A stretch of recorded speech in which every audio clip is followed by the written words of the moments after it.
옆 사람 인사하겠습니다. 반갑습니다. 주님의 임재 안에서 예배드립시다. 인사하겠습니다. 작년 한 해 동안 우리나라에서 죽은 사람이 31만 7,800명이라 그래요. 그러니까 1년에 대략 한 32만 명이 죽는다는 겁니다. 죽음이라고 하는 것은 우리 인간에게는 어떻게 보면은 자연스러운 것이죠. 뭐 이걸 거부한다고 안 죽을 수 있는 것도 아니고요. 뭐 이상한 일이 나에게 갑자기 남한테는 안 벌어지는데 나에게만 벌어지는 것도 아니고, 죽음은 그냥 모든 사람에게 찾아오는 것입니다. 1년에 한 32만 명이 그냥 죽는 것이죠. 그래서 요즘 사람들이 웰다잉에 관해서 관심을 많이 갖는다 그래요. 이때까지는 웰빙, 살아있는 동안 잘 살자, 행복하게 살자, 여기에 관심을 많이 가졌고, 웰빙이 뭐냐, 그런 삶이 뭐냐 이런 데 관심을 가졌는데, 지금 그런 데도 관심을 갖지만은 사람들이 웰다잉, 잘 죽자, 그런 생각 해본 적 있으세요? 멋있게 죽자, 예? 거기에 관심을 이렇게 갖는답니다. 조선일보를 읽다 보니까 요즘 그 사람들이 임종체험 프로그램을 많이 갖는다는 그런 기사가 실렸어요. 임종체험 프로그램. 그러니까 이게 뭐냐면은 한번 미리 죽음을 경험해 보는 거죠. 거기서 이제 기독교 단체에서도 하고 뭐 이런저런 단체에서 하는데, 실제로 이제 관도 다 갖다 놓고 관에도 들어가 보고 관뚜껑을 닫아 놓고 이러면서 이제 자기 지나간 인생도 한번 되돌아보고 이제 죽는 이 순간에 뭐가 후회가 되는지, 예? 그런 것도 한번 생각해 보고 그렇게 하는 거야. 내가 과연 후회 없는 인생을 살았는지. 그걸 이제 거기서 생각해 보면은 아직 죽지 않았잖아요. 이제 다시 나올 거잖아요. 좀 이따가 나와서 남은 인생을 이제 좀 이렇게 후회스러운 인생을 살지 않고 좀 의미 있는 인생을 살게 된다는 것이죠. 그래서 많은 사람들이 임종체험 프로그램에 참여해 가지고 이런 체험을 한다고 합니다. 물론 이제 이 뭐라 그럴까, 폐소공포증 있는 사람은 그렇게 절대 하면 안 돼요. 자, 사람들이 이제 여기 임종체험 거기 들어가서 이렇게 딱 누워 있는데 공통적으로 이제 후회하는 게 있답니다. 죽음에 죽는 거잖아요. 물론 이제 그냥 체험 프로그램이지만 실제로 죽는 거란 말이죠. 관에 들어가서 그때 여러 가지 이제 후회를 하는데 그 시간을 보니까 탑3가 있더라고요. 제일 많이 후회하는 거. 여러분은 이제 오늘 죽으면 뭘 후회하겠어요? 뭐가 제일 후회스러울 것 같아요? 첫째는 건강을 잘 챙기지 못한 거예요. 이 건강을 잘 챙겼으면 안 죽었을 텐데, 예? 그런 이제 후회를 한답니다. 두 번째는 남을 가슴 아프게 하는 것, 이걸 후회한다네요. 그게 제일 후회스럽대. 내가 살아오면서 남을 좀 이렇게 행복하게 해줘야 되는데 남의 마음에 비수를 꽂고 가슴 아프게 한 것. 그래서 그렇게 얘기한다. 나에게 상처받은 사람들 정말 미안합니다, 그런 말 하는데, 이걸 이제 죽는 앞에서 깨닫게 되는 거죠. 세 번째는 고마워, 미안해, 사랑하는 사람들에게 이 말을 하지 못한 거. 여러분 잘 하세요? 고맙습니다, 아유 제가 죄송합니다, 그런 말 잘 하세요? 이걸 못한 것을 후회한다고 합니다. 이 세 가지. 자, 이 사람들이 남은 인생을 후회 없이 이제 거기서 나오면 내가 이런 걸 참 해야 되는데 깨닫게 되고 남은 인생을 이제 거기서 반성한 대로 살게 되겠죠. 그러한 의미에서 한번 이런 체험을 해보는 것도 굉장히 유용하리라 생각됩니다. 그럼 이제 그 관에서 나온 다음에 그 관 속에서 후회한 것들을 이제 그렇게 살지 않고 좀 반성하면서 새로운 삶을 살 수 있겠죠. 그런 의미에 상당히 유용한 프로그램일 수 있다, 그런 생각이 들어요. 그러나 우리 그리스도인들은 또 다른 이유에서 우리의 삶을 되돌아봐야 합니다. 지금 이 시간에 꼭 그런 체험을 하지 않더라도, 임종체험을 하지 않더라도 지금 이 시간에 우리의 삶을 되돌아봐야 되는데, 우리의 생은 이 땅에서의 삶으로 끝나지 않습니다. 아까 그런 체험을 하는 사람들은 이 땅의 삶이 마지막이라고 생각을 하니까 후회 없는 끝을 맞이하기 위해서 이제 그런 체험을 하는데, 우리에게도 이제 그런 체험이 뭐 꼭 관에 안 들어가더라도 필요한데, 우리는 꼭 이 땅에서의 삶만이 아니라 내세의 삶을 위해서 한번 우리의 삶을 점검해 봐야 된다는 거예요. 내세. 우리의 내세는 그냥 다가오는 것이 아니고 지금 우리의 현재의 삶과 밀접하게 얽혀 있습니다. 그냥 여기서 현세의 삶은 현세의 삶이고 또 죽어서 따로 내세의 삶이 있고 이런 게 아니고, 저 내세의 삶이라고 하는 것은 현재 여러분이 지금 하루하루 살아가고 있고 이 시간에도 지금 다른 데 안 가고 와서 하나님을 예배하고 있고 하는 이런 삶과 아주 밀접하게 연관이 돼 있는 거죠. 우리 기독교는 내세를 믿습니다. 내세를. 여러분은 믿습니까? 현세가 다인 것처럼 그렇게 살지 마세요. 예? 현세는 짧아요. 100년도 안 돼요. 내세는 영원해요. 영원해. 현세는 그래서 나그네라 그랬어요. 나그네 성경. 나그네. 하룻밤 자는 나그네 세상. 성경은 내세는 영원합니다. 그런데 내세는 하나만 있는 게 아니에요. 천국이 있고 지옥이 있습니다. 어떤 사람은 천국에 가서, 영원한 천국에 가서 거기서 하나님과 함께 영원한 복락을 누리며 사는 사람이 있고 내세에, 어떤 사람은 지옥에 가서 영원한 고통을 받는 형벌 가운데 거하는 사람이 있다고 성경은 우리에게 가르쳐주고 있어요. 내세가 있어요. 내세가. 예? 오늘 본문은 누가 천국에 갈 수 있는가? 천국에 가려면 이 현세에서 우리가 어떻게 살아야 되는가 하는 것에 대해서 예수님이 가르치는 말씀이에요. 그거 굉장히 중요하죠. 이 질문에 대해서 누가 구원받아 천국에 갈 수 있는가? 그렇게 쉬운 거 몰라요?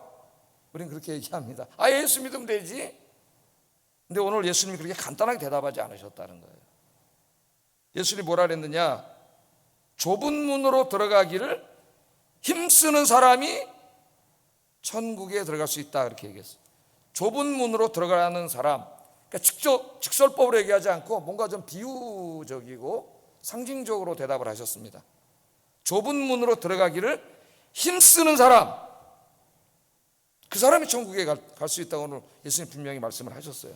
그래서 오늘 좀 이 의미가 굉장히 중요한데요, 100년도 안 되는 짧은 이 생만이 아니라 영원한 저 내세에 천국에서 혹은 하나님 나라에서 영원히 하나님과 함께 복락을 누리면서 살기 위해서 우리는 어떻게 살아야 되느냐, 이게 굉장히 중요한 거죠.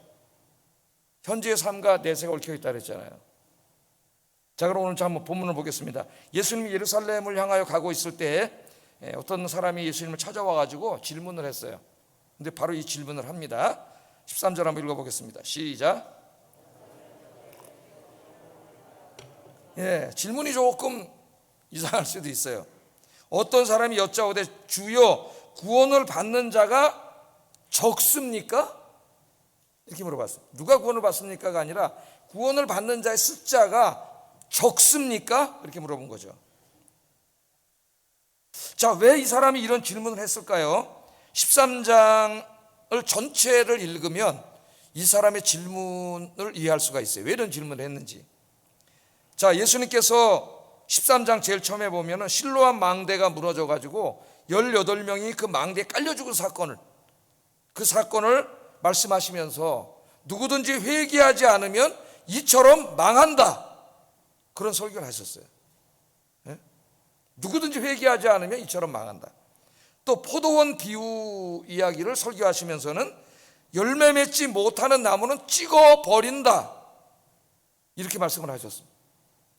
그러니까 이게 우리의 언어로 얘기하면 천국에 들어가지 못한다는, 구원받지 못한다, 천국에 들어가지 못한다, 이렇게 말씀을 하셨습니다. 자, 이 질문을 한 사람이 예수님 설교를 듣고 좀 충격을 받은 것 같아요. 왜냐하면 이 사람은 이스라엘 사람이잖아요. 당시에 이스라엘 사람들은 자기들은 하나님의 언약 백성이라고 생각을 했습니다. 그래서 자기들은 다 구원받는다고 생각했어요. 당연히 천국에 들어갈 거라고 그렇게 생각을 했습니다. 물론 그들도 몇 가지 죄악이 있어요. 끔찍한 죄를 지은, 율법을 부정한다거나 하나님 모독한다거나 이런 끔찍한 죄를 지은 사람은 아무리 이스라엘 사람이라도 구원받지 못한다 그랬어요. 그들도. 그러나 대부분의 이스라엘 사람들은 그런 사람들이 아니라면은 다 구원받아서 천국에 당연히, 그들의 언어로 하면 하나님 나라입니다, 하나님 나라에 당연히 들어갈 것이라고 그들이 그렇게 생각을 했어요. 그런데 예수님의 설교는 이 잘못된 유대인들의 맹신을 모두 다 뒤집어 엎으셨습니다. 이스라엘 사람들이라고 해서 모두가 하나님 나라에 자동적으로 들어가는 것이 보장된 것이 아니라는 거예요. 너희들 중에서도 아무나 들어가는 게 아니라 좁은 문으로 들어가기를 힘쓴 자만 들어간다는 거예요. 힘쓴 자만. 오늘 우리에게 말하면 이 말씀하고 똑같은 거죠. 교회 다니는 여러분들이 오늘 예수님이 와서 설교하시는데 여러분 교회 다닌다고 다 자동적으로 구원받아서 천국에 가는 것이 아니에요. 그럼 교회 다니면 다 구원받아서 천국 간다고 생각했던 사람 깜짝 놀라겠죠. 그렇게 설교하신 거예요, 우리 예수님께서. 그럼 우리가 당연히 이 사람처럼 물어보는, 아니 그럼 누가 구원을 받습니까? 구원받는 자의 숫자가 적습니까? 아니 정말 그런 기준이라면은 과연 누가 구원을 받을 수 있을까요?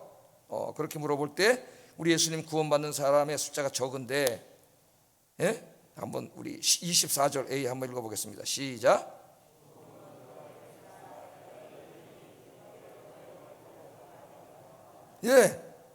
자, 구원받는 사람의 수가 적습니까? 이렇게 물어봤더니 우리 예수님 대답이 들어가기를 구하여도 못하는 자가 많다 그랬어요. 구원받는 숫자가 적습니까? 이렇게 물어봤는데 예수님은 구원받지 못하는 사람이 많다. 이 사람은 뭐가 궁금해요? 구원받는 사람의 숫자가 적습니까? 구원받는 사람이 몇 명이나 됩니까? 예수님 설교 들으면 얼마 안 될 것 같은데요. 예수님의 대답은 구원받지 못하는 사람이 많다. 그렇게 말씀을 하시면서 그 구원받지 못하는 이유가 다시 한번 24절을 읽어보겠습니다. 24절 다시 한번 읽어보겠습니다. 시작.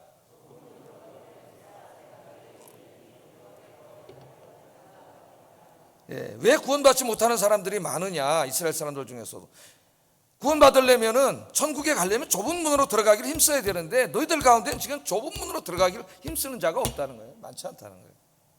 우리 예수님이 그렇게 말씀을 하고 있죠.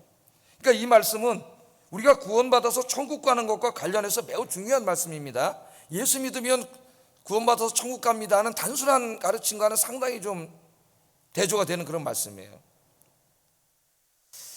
자, 구원을 받아 천국의 축복에 참여하는 것과 좁은 문으로 들어가는 길을 힘쓰는 것이 서로 연결되어 있습니다.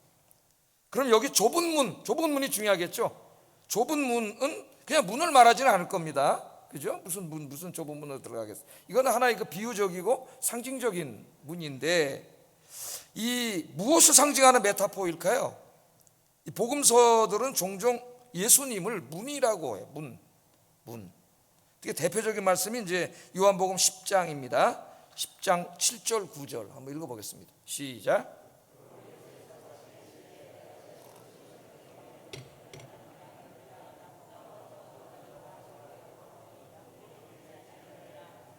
내가 문이니 누구든지 나로 말미암아 들어가면 구원을 받고 또는 들어가며 나오며 꿀을 얻으리라. 아멘. 그렇게 말씀을 했어요. 이제 양과 목자의 비유로 말씀을 하시는데, 목자가 이제 들에서 양을 치잖아요. 양을 다 치면 저녁 때가 되면 양들을 다 데리고 어디로 와요? 우리로 들어오죠. 우리로 들어오면 이제 양들은 우리에 들어가서 그날 안식을 취하는 거죠. 우리로 들어가려면 어디로 들어가야 되면 하면 그 양의 문, 우리로 들어가는 문을 만들어 놨어요. 이렇게 안으로 들어가 가지고 저쪽 문으로 나가면, 딴 문으로 나가면 바깥으로 도로 나가는 거예요. 거기는 안식이 없어요. 거기는 막 사자도 있고 이리도 있고. 그런데 이제 들어와 가지고 우리에 들어가서 쉬려면 그 우리에 있는 양의 문, 양들이 들어가는 그 문으로 들어가야 돼요. 글로 들어가지 않으면은, 딴 문으로 나가면은 어떻게 돼요? 죽는 거예요. 그 문으로 들어가야 된다. 그 비유를 말씀하시면서 마찬가지로 우리들이 영원한 안식처인 천국에 들어가려면 다른 문으로 들어가면 안 돼. 예수님이라고 하는 예수님의 문으로 들어가야 돼요. 예수님의 문으로 들어가야 된다. 그렇게 말씀을 합니다. 그러니까 예수님은 우리의 영원한 안식처인 천국으로 들어가는 문이에요. 문. 이 비유의 핵심이 뭡니까? 우리가 구원받아서 천국에 들어가는 길은 예수님밖에 없다는 거예요. 예수님밖에. 그러니까 이 말씀은 요한복음 14장 6절, 이제 한 4장 더 요한복음을 읽으면 14장에 내가 곧 길이요 진리요 생명이니 나로 말미암지 않고는 아버지께로 갈 자가 없느니라, 이렇게 말씀을 하셨죠. 그 말씀과 똑같은 말씀입니다. 예수님 외에 다른 구원의 길은 없습니다. 요새 거짓 복음이 막 돌아다니기 때문에 잘 들어요. 구원의 길은 절대 없어요. 하나님께서는 예수님 외에는 다른 구원의 길을 주시지 않았어요. 하나님께서는 우리들의 죄를 사하시고 구원하시기 위해서 독생하신 외아들을 인간으로 보내셨습니다. 그 예수님께서 이 땅에 오셔서 십자가에서 우리의 모든 죄를 다 대신 지시고 우리가 받아야 될 형벌을 대신 받고 대속의 죽음을 죽으셨어요. 그러므로 우리가 구원받고 천국에 가는 유일한 길은 예수 그리스도밖에 없습니다. 21세기 최근에 들어와서 지성인들 사회를 중심으로 자유주의 신학자들이 소위 말하는 종교다원주의를 주장하고 있습니다. 종교다원주의. 그러니까 구원은 꼭 예수에게만 있는 건 아니라는 거예요. 석가모니를 믿어도 구원을 받고, 저 마호메스를 믿어도 구원을 받고, 모든 종교에는 다 구원이 있다 그래요. 그들이 종종 비유로 드는 게 북한산 비유입니다. 저 북한산 정상에 올라갈 때 길이 한 10개 있는데 꼭 한 길만, 예수라는 길만 있는 건 아니라는 거예요. 어느 길로 올라가도 다 정상에 올라가서 하나님 만난다는 거예요. 이게 종교다원주의입니다. 종교다원. 이것이 얼마나 매혹적으로 들려요. 특별히 젊은 층, 지성인들 사회에서 굉장히 매혹적으로 들립니다. 이 종교다원주의는 21세기에 가장 무서운 적그리스도예요. 적그리스도. 지식과 관용의 옷을 입고 있는 종교다원주의를 매우 조심해야 됩니다. 이것이 지금 이 젊은 층, 지식층을 통해서 교회 안으로도 계속 들어오고 있어요. 교회가 점점 무너지고 있습니다. 그런데 왜 이 문이 좁습니까? 예수님이라는 문으로 들어가면 되는데, 우리가 이제 흔히 하는 말로 예수 믿으면 되는데 왜 그게 그렇게 좁은 문입니까? 왜 그렇게 들어가기가 어려워서 많은 사람들이 안 들어가는 문입니까? 그걸 우리가 생각해 봐야 되겠는데, 첫째는 이 문이 왜 좁느냐? 이 문으로 들어가려면 자신이 죄인임을 인정해야 되기 때문이에요. 예수님께서 공생애를 시작하시면서 제일 먼저 외치신 복음이 뭐예요? 회개하라 였습니다. 회개하라. 이스라엘 사람들은 이해할 수 없는 말이에요. 아니 왜 회개해 천국에 들어가? 내가 택함 받은 백성인데, 그거는 아니 내가 왜 회개해 천국에 들어가? 나 교회 다니는 사람인데 하는 말하고 똑같은 거예요. 근데 예수님이 회개하라, 천국이 가까이 왔느니라, 그렇게 말씀을 하셨어요. 여러분, 회개는 누가 하는 거예요? 죄인들이 하는 거죠. 죄인들. 자기가 죄인임을 인정하는 사람이 하는 거예요. 죄인들 중에서도 자신이 죄인임을 인정하고 잘못을 뉘우치는 사람들이 하나님 앞에 무릎 꿇고 내가 죄인입니다 하고 회개하는 겁니다. 근데 여러분, 사람들이 제일 못하는 게 뭔지 아세요? 자신의 죄와 허물을 인정하는 거예요. 이건 우리가 매일 만나는 사람들과의 경험 속에서 우리가 느끼는 것인데, 저는 정말 자신의 죄와 잘못을 인정하고 사과하는 사람을 별로 만나보지 못했어요. 그게 그렇게 힘든 일이에요, 사람들에게. 이게 하나님과의 관계에서도 마찬가지입니다. 당시 이스라엘 사람들은 더욱더 그랬고요, 이스라엘 사람들 중에서도 제사장들, 율법 선생들은 더욱 심했어요. 예수님이 회개하라 그럴 때 도저히 이걸 설교 듣지 않았어요. 내가 의인인데 무슨 회개를 해? 내가 무슨 죄를 하나님께 잘못했다고 회개를 해? 그렇게 생각을 했습니다. 그래서 예수님은 오죽하면 나는 의인을 부르러 온 게 아니라 죄인을 부르러 왔다 그랬어요. 자기가 죄인임을 인정하고 자기의 죄를 자백해야 예수님이 그 죄를 용서하시고 구원해 주시지, 자기가 의인이라고 생각하는 사람은 예수님도 구원하지 못했어요. 이게 교만이라는 거예요. 교만한 사람은 절대 자기의 잘못과 죄를 인정하지 않아요. 여러분, 현대 사회를 한번 보세요. 우리 지식인들을 보세요. 여러분 주변에 있는 사람들을 보세요. 그들에게 복음을 한번 전해보세요. 대부분의 사람들이 뭐라 그래요? 목사님 말씀 들어보니까 우리 인간들은 도저히 하나님 앞에 죄를 너무 많이 져가지고 구원받을 수 없는 죄인들인 것 같은데, 근데 뭐 내가 내 인생을 되돌아볼 때 완벽하게 못 살았지만 막 그 정도까지 내가 못되게 살지는 않았습니다. 내가 참 양심적으로 살았습니다. 그렇게 말하는 사람들 많이 들어봤어요. 여기 이제 철거되기 전에 전도를 나가면 이 동네로 나갔으니 바깥에 나와 있는 아저씨 뭐 이렇게 만나서 얘기해 보면 그런 말씀들 하시는 분이 있어요. 아마 대부분이 그런 생각을 할 거예요. 자기의 죄를 인정하지 않기 때문에 회개해야 구원받는다는 이 복음을 받아들일 수가 없습니다, 사람들이. 그래서 예수님 때나 지금이나 많은 사람들이 회개해라, 천국이 갖고 왔느니라는 말씀 받아들이지 못하고 예수님을 믿지 못하는 거예요. 왜? 예수님 믿을 필요성을 못 느끼기 때문이에요. 자, 두 번째, 예수님이라고 하는 그 좁은 문으로 들어가는 게, 이게 왜 좁은 문인가? 그 문으로 들어가는 것은 인간의 죄악된 본성을 거스르는 일이기 때문입니다. 죄악된 본성. 마태복음 5장에서 7장까지를 우리가 이제 산상설교라고 하는 그 유명한 말씀이죠. 여기에 보면은 좁은 문 비유가 이 산상설교의 전체 문맥 속에서 나옵니다. 마태복음의 문맥에서 보면 좁은 문으로 들어가는 것은 산상설교의 말씀대로 사는 것이에요. 산상설교의 말씀대로. 여러분 산상설교 한번 읽어보세요. 집에 가서 마태복음 5장부터 7장까지. 예? 이 가르침이 뭐예요? 세상의 빛과 소금으로 사는 겁니다. 착하고 선하고 정직하게 사는 겁니다. 다른 사람을 미워하거나 욕하거나 험담하지 않는 것입니다. 서로 다투지 않고 화목하게 사는 겁니다.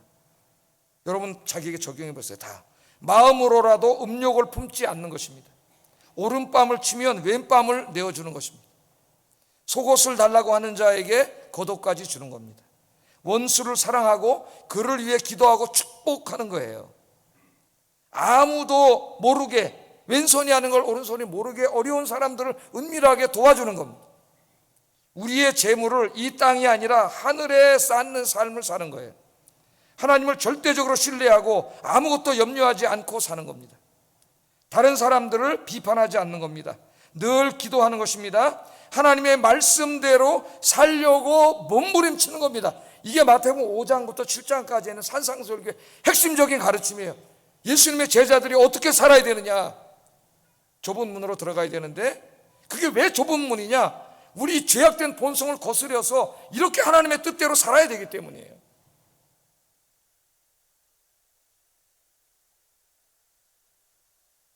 이 좁은 문으로 들어가기를 힘쓰라는 것은 마태복음 문맥에서 보면 산상설교 말씀대로 살라는 것입니다. 여기서 우리는 구원을 받고 하나님 나라에 들어가려면 무엇을 해야 되는가, 어떤 삶을 살아야 하는가를 알아야 돼요. 첫째는 자기가 죄인임을 인정하고 예수님께 나와 자신의 죄를 철저하게 회개하고 예수님을 자신의 구주로 영접해야 됩니다. 그러나 놀랍게도 교회를 굉장히 오래 다니면서도 주님 앞에 진짜 무릎 꿇고 회개하고 주님을 자기 인격 속에 영접하지 못한 사람이 너무나 많아요. 아까 뭐라 그랬어요? 교회 안에 구원받지 못한 사람이 많다 그랬잖아요. 예수님이. 두 번째는 예수님의 가르침대로 사는 거예요. 산상설교의 가르침대로 사는 겁니다. 이것이 좁은 문으로 들어가기를 힘쓰는 삶이에요. 힘쓰는 삶. 자, 그러면 이제 완전히 결론이 나왔습니다. 여러분, 논리적으로 예수님께서는 누가 구원을 받을 수 있는가라는 질문에 대해서 뭐라고 답변했어요? 회개하고 예수님을 믿는 사람, 그리고입니다. 그리고 예수님의 가르침대로 사는 사람이라고 대답을 한 거예요. 가톨릭의 공로구원주의하고 비슷한 말씀을 하시네? 어떻게 생각하세요? 좀 이따 제가 다시 그 부분에 대해서 말씀을 전하겠습니다. 그런데 이 땅에는 그런 삶을 사는 사람들이 많지 않기 때문에, 심지어는 교회 안에도 그런 삶을 사는 사람이 많지 않기 때문에 천국에 들어가지 못하는 사람이 많다. 굉장히 충격적인 말씀이죠. 예?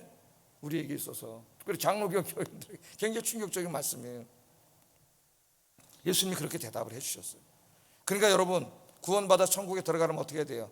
내가 진짜 죄인임을 고백하고 내 인격 속에 주님을 영접하고 주님을 믿어야 돼요. 그냥 교회만 왔다 갔다 하는 게 아니라 진짜 주님을 영접해야 되고 남은 인생을 어떻게 살아야 돼요? 산상설교의 가르침대로, 예수님의 가르침대로 사는 거예요. 그래야 그 사람이 구원받아 천국에 갈 수 있다. 오늘 예수님이 그렇게 대답을 하게 됩니다. 자, 근데 이제 보세요. 예수님께서는 계속해서 그 말씀을 하시면서 천국에 들어가지 못한 사람이 많다 그랬잖아요. 심지어는 들어가기를 원하는데도 못 들어간 사람이 많다 그랬어요. 그러면서 천국에 들어가지 못한 사람들에 대해서 얘기합니다. 왜 못 들어갔냐 이 사람들이. 여기에 대해서 얘기를 해줘요. 24절 25절 한번 읽어보겠습니다. 시작. 못하는 자가 많으리라. 집주인이 일어나 문을 한 번 닫은 후에 너희가 밖에 서서 문을 두드리며 주여 열어주소서 하면 그가 대답하여 이르되 나는 너희가 어디에서 온 자인 줄 알지 못하노라 하리니. 그렇게 말씀을 해요.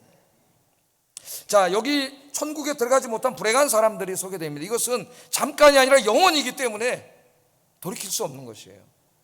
내세는 영원하기 때문에 현세는 잠깐이에요. 자, 이 사람들이 왜 못 들어갔죠? 일단 그 문이 좁아. 보니까 자기가 죄인임을 인정하고 무릎 꿇고 주님 앞에 회개하고 예수님을 구주로 영접하고 그 다음에 산상설계 말씀대로 살아야 되는데, 그렇게 살기에는 인간의 본성, 자기의 욕심, 탐욕과 너무나 충돌이 되기 때문에 그 길을 가지 않은 거죠. 안 들어간 거예요. 그런데 나중에는 깨달았어요. 예? 깨닫고 들어가기를 구했는데 못 들어갑니다. 왜? 문이 닫혀버렸어요. 문이 닫혔습니다. 여기서 우리는 중요한 사실을 깨닫게 되는데, 기회가 영원히 있는 것이 아니라는 거예요. 기회가, 문이 항상 열려 있는 것이 아닙니다. 문이 닫힐 때가 있습니다. 닫힐 때가. 문이 열려 있는 기간은 우리 개인적으로 실존적으로 적용하면 우리가 이 땅에 살아있는 동안이에요. 살아있는, 물론 종말론적으로 하면 주님이 재림하실 때까지만, 우리에게는 기회는 없는 거죠. 이 땅에 살아있는 동안. 기회는 우리가 살아있을 동안의 짧은 기간입니다. 죽은 후에는 더 이상 기회가 없습니다. 연옥은 없다. 가톨릭은 너무 아쉬워서 지옥 가기 전에 연옥을 하나 만들어놨어요. 연옥에서 거기서 막 고통당하고 훈련받고 그래가지고 나중에 천국으로 갈 수 있다는 이 사후의 구원의 가능성을 열어놨지만, 성경은 전혀 그런 것을 얘기하지 않습니다. 그래서 마르틴 루터가 종교개혁 할 때 그 비텐베르그 성당 문에다가 96개조 반박문을 써놨는데, 그 가톨릭 교리에 대한 반박문의 대부분이 연옥교리를 비판하는 거예요. 연옥교리. 자, 이 말씀은 하나님께서 궁극적으로 예수 믿지 않는 모든 사람들도 다 구원할 것이라고 주장하는 현대 신학자들의 보편 구원론이 얼마나 비성경적이며 사탄적인 것인가를 보여주는 말씀입니다. 오늘 또 현대 신학자들이 제일 하기 싫어하는 말이 죄, 그 다음에 지옥, 이런 말을 싫어해요. 현대인들도 싫어합니다. 그런 말 안 해요. 요새 현대 신학자들 책에 지옥이란 말을 내 보지를 못했어. 그런 말 하지 않아요. 자, 그래서 다 구원한다는 거예요. 하나님이. 예? 예수 믿든 안 믿든 다 구원한다는 거예요. 그럼 내가 묻고 싶어요, 그 사람들에게, 신학자들에게. 그럼 왜 도대체 하나님이신 그분이 이 땅에 인간의 몸을 입고 이 땅에 오셔서 십자가에서 왜 죽으셔야만 했습니까? 다 구원해버리면 되지 그냥. 예? 도저히 이해가 안 가는 말이죠. 여기 말씀을 보세요. 사람들은 죽은 후에 좁은 문으로 들어가야 했다는 것을 비로소 알게 돼요. 왜 그럴까요? 천국과 지옥을 봤기 때문이에요. 이 땅에 있을 때는 그런 게 있을까? 교회 다니면서도 정말 그런 게 있을까? 이렇게 생각을 했는데, 그래서 그런 길을 안 갔는데, 진짜 죽어보니까 천국과 지옥이 있는 거예요. 예? 여러분, 제가 옛날에 그 최인호, 이제 고인이 되셨지만은, 그 최인호 작가의 그 수필 에세이집을 하나 읽다가 거기서 자기가 예수 믿게 된 이야기를 썼더라고요. 자기를 전도한 사람이 이제 김홍신 작가예요. 김홍신 소설가 아시죠? 김홍신이 자기를 전도했는데 어느 날 만나서 밥을 먹는데 전도를 하더래요. 예? 그래서 자기가 그런 게 어디냐, 천국이 어디 있고 지옥이 어디냐, 그리고 이제 그렇게 얘기를 했더니 김홍신 씨가 하시는 말씀이 뭐라 그러냐면, 형, 보험 하나 들어둡시다. 보험 하나 들어둡시다. 예?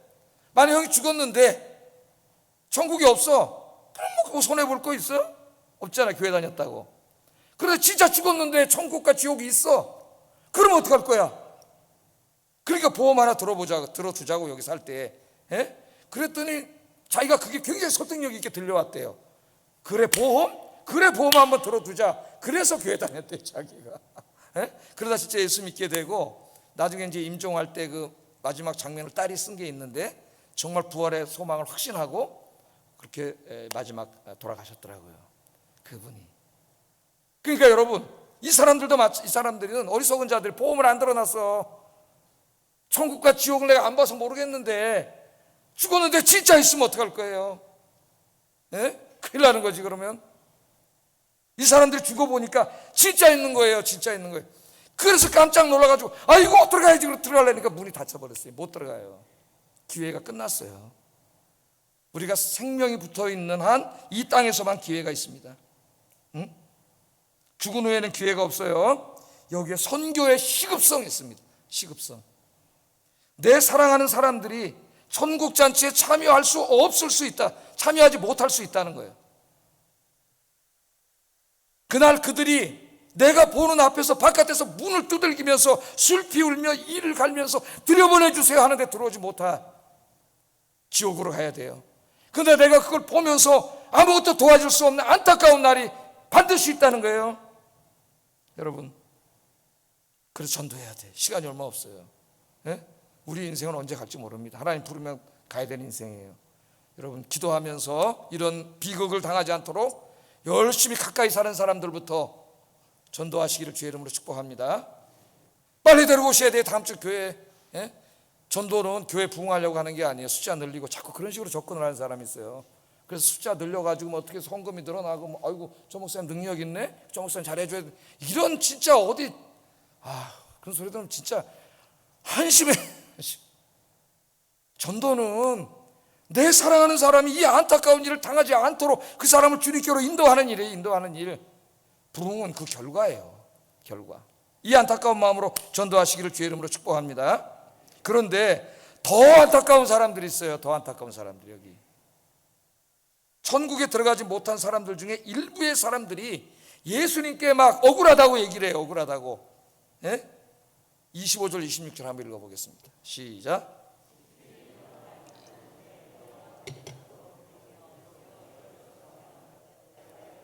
나는 너희가 어디에서 온 자인지 알지 못하노라 하리니 그때 너희가 말하되 우리는 주 앞에서 먹고 마셨으며 주는 또한 우리를 길거리에서 가르쳤나이다. 여기 천국에서 막 이제 죽었더니 천국과 지옥이 있거든. 아이고 두드리는데 문이 닫혀서 못 들어가요. 그런데 이쪽에 보니까 굉장히 억울함을 호소하는 사람들이 있어. 일부의 사람들이. 그 사람들이 한 말이 25절 26절이에요 뭐라 그래요? 예? 아이고 예수님 우리를 왜 모르십니까? 예? 그러면서 뭐라 그래? 우리가 예수님과 함께 먹고 마셨잖아요. 예수님이 길거리에서 설교하실 때 우리가 그 예배 참석해서 설교 들었잖아요. 왜 근데 우리를 모른다 하십니까? 그렇게 안타깝게 얘기하고 있습니다. 우리 언어로 말하면 아니 내가 교회도 다녔고 예배도 참석했고 이런저런 교회를 했잖아요. 예? 그렇게 얘기하고 있는 거예요. 억울합니다. 그런데 왜 천국에 들어가지 못하고 있죠? 이 사람들이? 예수님께서 그들을 향하여 이렇게 말씀하셨어요. 27절 한번 읽어보겠습니다. 시작. 행악하는 모든 자들아 나를 떠나가라 하리라. 우리 모르세요? 내 교회 예배도 드리고 이렇게 설교도 듣고 했는데 왜 우리를 모르세요? 그랬더니 우리 주님이 하시면 난 너희를 도무지 알지 못한다. 난 너희들 모르는데. 여러분은 지금 주님이 알아보시는 사람입니까? 모르는 사람입니까? 지금 여러분의 상태는 왜 모르시죠? 왜 천국에 못 들어갔죠? 행악하는 자들이라 그래. 행악하는 자들이기 때문입니다. 하나님 말씀대로 살지 않고 악을 행한 사람들이라는 거예요. 예수님의 설교를 듣고 가르침을 받았고 늘 예수님 주변에 있었지만 그 말씀대로 살지 않은 사람들이야. 살지 않은 사람들. 이 마태복음 산상설교 결론 부분에 보면 이 말씀을 좀 더 자세하게 리얼하게 그렇게 해놨어요. 한번 마태복음 7장 22절 23절 읽어보겠습니다. 시작. 주여 주여 우리가 주의 이름으로 선지자 노릇하며 주의 이름으로 귀신을 쫓아내며 주의 이름으로 많은 권능을 행하지 아니하였나이까리니 그때 내가 그들에게 밝히 말하되 내가 너희를 도무지 알지 못하니 불법을 행하는 자들아 내게서 떠나가라 하리라. 아멘. 자, 여기에 천국에 들어가지 못한 사람들, 이 사람들이 억울하다고 얘기합니다. 항변합니다. 우리 교회에서 선지자 노릇했습니다. 목사네, 목사도 못 가는 사람이 있다는 거예요. 귀신도 쫓아냈습니다. 많은 권능을 행했습니다. 왜 우리를 모르세요? 문 열어주세요. 그때 예수님 말씀하세요. 내가 너희를 도무지 알지 못한다. 불법을 행한 자들아 내게서 떠나라. 그렇게 예수님이 말씀하셨어요. 이게 무슨 말씀이에요? 산상설교 안에 문맥에서 보면 산상설교의 가르침대로 살지 않은 사람은 하나님 나라에 들어가지 못한다는 겁니다. 이 말씀을 듣고 깜짝 놀랍니다. 우리 장로교 교인들은 특별히. 목사님, 구원은 믿음으로 받는 거 아닙니까? 그렇게 가르쳤잖아요. 이때까지 교리에서. 로마서 읽어봐도 그렇고. 예? 로마서하고 마태복음, 요한복음 다르네요. 누가복음이. 그죠? 믿음입니까? 아니면 인간의 의로운 행위입니까? 은혜입니까? 인간의 공로입니까? 당연히 질문할 수가 있겠어요. 결론부터 말하면 구원은 믿음으로 받는 것이고 그것은 전적인 하나님의 은혜입니다. 그런데 왜 예수님께서 산상설교대로 살지 않는 사람들은 천국잔치에 참여하지 못한다고 말하고 있습니까? 믿지 않는 사람은 참석하지 못한다가 아니라 산상설교대로 살지 않은 사람은 천국잔치에 참여하지 못한다, 그렇게 말했잖아요. 예? 왜냐하면 그들의 믿음이 가짜이기 때문이에요. 가짜. 산상설교는 믿음이란 말이 안 나와요. 산상설교는 행함으로 구원받는다고 말하는 성경이 아닙니다. 그러면 성경 전체의 가르침과 달라져요. 틀려요. 산상설교는 뭐냐? 구원에 이르는 참 믿음, 진짜 믿음이 무엇인가, 그것에 대해서 우리에게 가르쳐주는 말씀이에요. 구원에 이르는 참 믿음은 뭐냐? 그 사람의 삶 속에 예수님을 따라가는 삶이 있는 것이다, 그렇게 얘기를 하는 거죠. 그러니까 여러분, 구원은 믿습니다, 그래서 구원 얻는 게 아니에요. 우리가 사형리로 이제 전도를 하는데, 사형리는 전도하기 어떻게 보면 상당히 유용한 복음의 요약이라 할 수 있습니다. 잘 활용하면. 잘못하면은 구원을 그 사람의 심리적인 확신으로 축소시킬 수가 있어요. 믿습니까? 믿는다 고백하세요. 그럼 당신 저 구원 받습니다. 믿습니까? 그 강요해가지고 그때는 또 믿는 것 같아가지고 믿습니다, 그러면 이제 구원 받았다 그러는데, 어느 날 또 세상살이 하다가 이제 한참 있다 보니까 자기가 또 엉망진창으로 살아. 믿음도 흔들리고, 내가 구원 받았나? 그래서 또 부흥에 참석하면 어떻게, 옛날에 구원 받은 사람 자리에서 일어나 보세요. 아직도 구원의 확신 없는 사람이 일어보세요. 그럼 또 일어나요. 또 일어나. 구원이 나의 심리적인 상태에 의해서 좌우된다면 구원받을 사람이 없어요. 구원은 전적인 하나님의 주권 속에 있는 거예요. 나에 의해서 좌지우지 되는 게 아니에요. 구원은 심리적으로 믿습니다 해서 구원받은 게 아니에요. 하나님의 절대적인 은혜예요. 은혜. 그런데 그 구원받은 사람에게는 성령님이 찾아가세요. 구원론을 가르칠 때는 성령론과 같이 가르쳐야 돼요. 성령님이 찾아오시기 때문에 그 성령님이 내 안에 거하시면서 내가 산상설교의 말씀대로, 예수님의 가르침대로 살고자 하는 갈망, 그 영적인 열망을 주세요. 열망을. 구원받지 못한 사람은 성령님이 없기 때문에 그런 열망이 없어요. 내 욕심과 탐욕대로 살고자 하는 욕망이 있고, 그래서 세상에서 돈 많이 벌고 쾌락을 즐기고, 그런데 욕망이 막 이렇게 있지, 이런 욕망이 없어요. 왜? 사탄이 지배하고 있기 때문에. 그러나 예수 믿고 구원받은 사람은, 예수님을 영접한 사람은 성령이 그 안에 찾아오시기 때문에 성령께서 하나님 말씀대로 살고자 하는 열정을 주세요. 열정을. 그래서 예수님은 참 믿음은 열매로 한다 그랬어요. 열매로. 열매는 보이는 거예요. 믿음은 안 보여. 열매는 보이는 거예요. 참 믿음이 있으면 믿음의 열매를 맺게 돼 있어요. 인격의 열매, 도덕의 열매를 맺게 돼 있어요. 입으로는 주여 주여 하고 선지자 노릇을 하고 귀신도 쫓고 권능도 행하고 교회에서 이런저런 일을 했지만 예수님의 가르침대로 살지 않는 사람은 그 믿음이 참 믿음이 아니라고 예수님 말씀합니다. 야고보를 읽어보면 야고보서에서는 그런 믿음 죽은 믿음이라고 하죠. 로마서는 어떻게 해야 구원을 받느냐, 믿음으로 받는다는 것을 가르치는 성경이라면, 야고보서는 그 믿음은 무엇이냐, 무엇이 참 믿음이냐를 가르치는 말씀이에요. 서로 상충되는 게 아니고. 로마서는 산상설교도 상충되는 것 같잖아요. 예? 참 믿음이 뭐냐를 가르치는 것이고, 구원받는 수단이 뭐냐를 가르치는 게 로마서라면, 산상설교는 구원받은 사람, 그 참 믿음, 진짜 믿음을 가진 사람은 어떻게 사느냐 하는 게 그것을 가르쳐 주는 거예요. 자, 그러나 인간이 어떻게 산상설교 말씀대로 100% 살 수가 있습니까? 어떻게 오른뺨을 치는 자에게 왼뺨을 돌려대고, 원수를 사랑하고 그를 위하여 축복하고 기도해주고, 마음으로도 음욕을 품지 않고 남을 비판하지 않고 험담하지 않고, 어떻게 그렇게 100% 살 수 있나요? 그러면 구원받았다고 할 수 있을까요? 예? 누가 구원받을까요? 예수님께서 뭐라고 말씀하셨어요? 좁은 문으로 들어가기를 힘쓰라, 거기다 줄쳐놓았어요. 힘쓰라.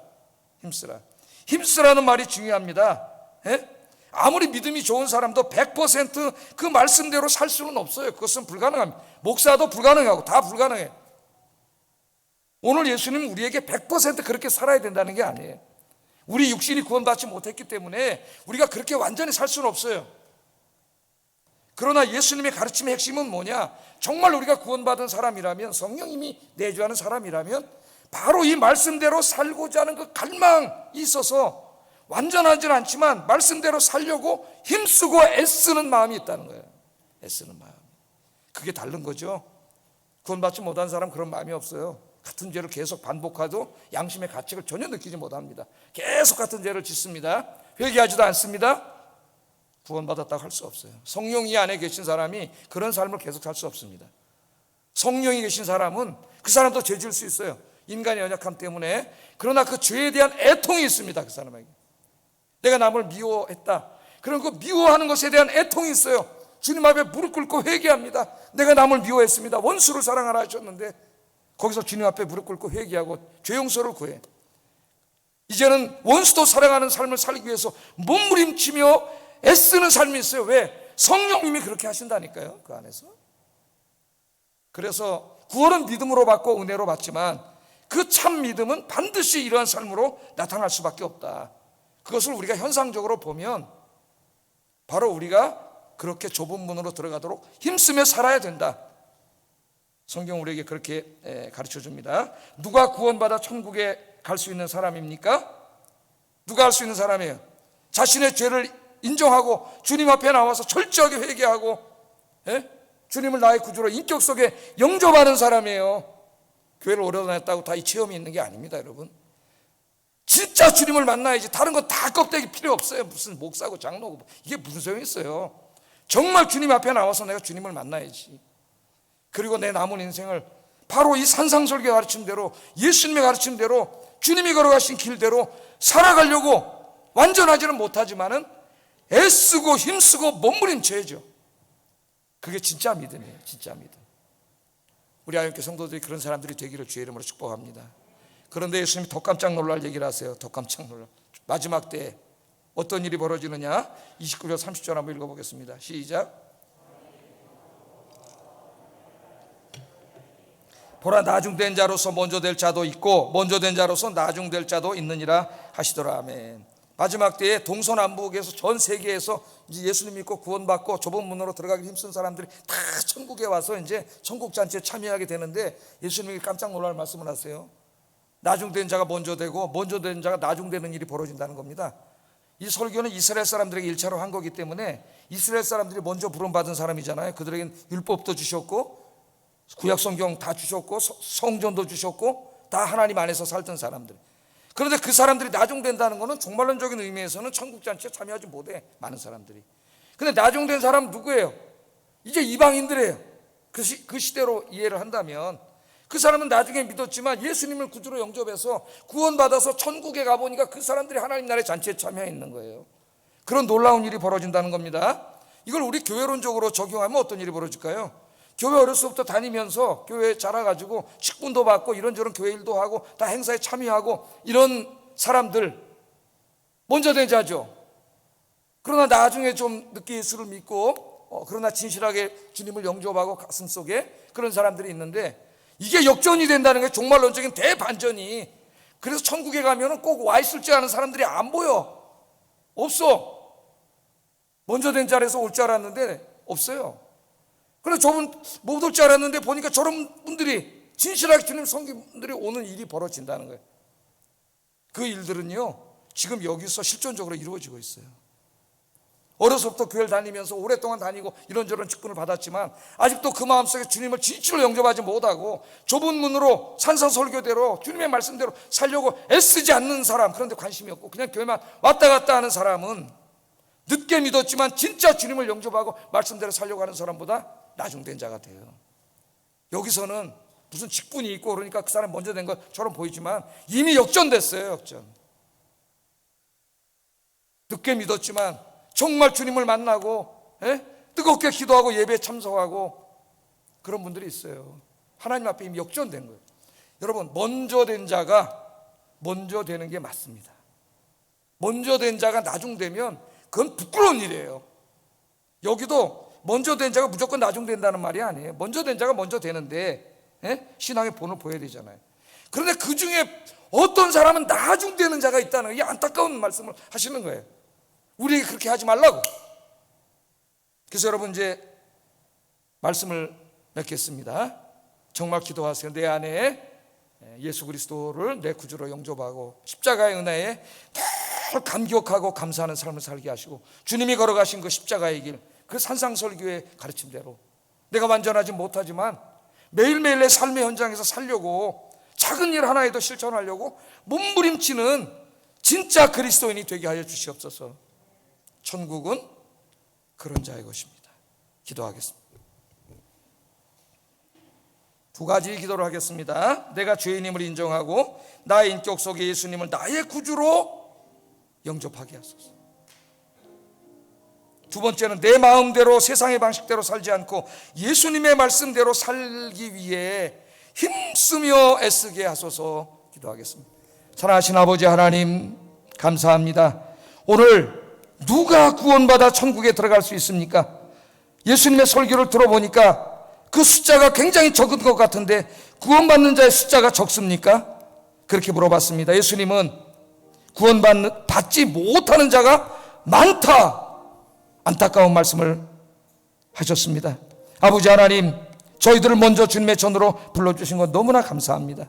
교회만 왔다 갔다 하는 사람이 아니라, 무늬만 겉모양만 번지르만 사람이 아니라 진짜 무릎 꿇고 회개하며 내 주 예수 그리스도 날 위해 십자가에서 죽으신 주님을 내 인격 속에 주님으로 진짜로 영접하는 사람이 되게 해주시고, 그리고 오늘 시간부터 그 주님이 걸어가신 십자가의 길, 주님이 가르치신 그 산상설교의 말씀대로 내 삶의 모든 상황 속에서 실천하며 살아가기로 힘쓰며 애쓰며 몸부림치는 우리 아영교회 성도들이 되게 하여 주시옵소서.